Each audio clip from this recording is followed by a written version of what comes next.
everybody, thanks for stopping by David Ellefson's Rock Shop. Today we're going to talk a little bit about recording, and especially recording on a budget, which is something I think all artists and musicians need to be conscious of, regardless of how big your budget is.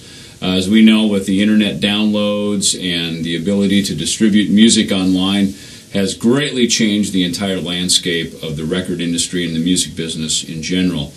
Sales are much lower, budgets as a result are much smaller.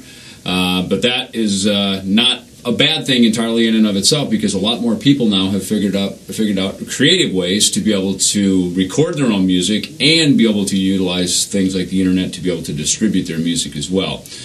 So with that said, we're here in a small, portable home recording type of setup right here, probably similar to what many of you might have, or something that's certainly within reach by having either a home-based computer system, even a laptop.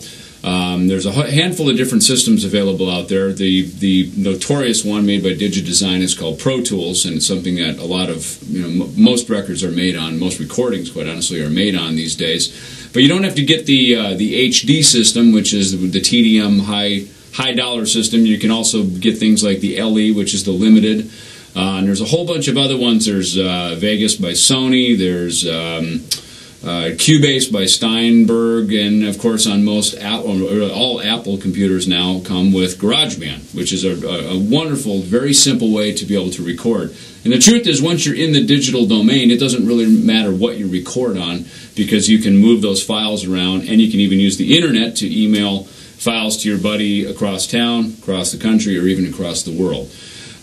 So really the trick in recording is, and one of the places you really notice, in my opinion, a budget how it shows up in the recording is through the drums, quite honestly, and also through mic preamps. So having a good mic preamp to either plug your guitar or your microphone into to get the actual quality of the recording are things that you cannot really chintz on price-wise and quality-wise. So essentially, you start by recording probably a scratch track, but certainly to a click, so that way everybody is essentially playing to the same metronome to keep the same time.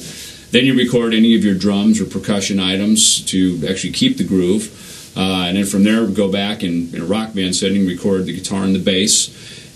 From there, recording vocals and any overdubs. And then you move into the mixing phase, where you mix all of those tracks together and get a nice blend so that it sounds similar to what you're going to hear on the record.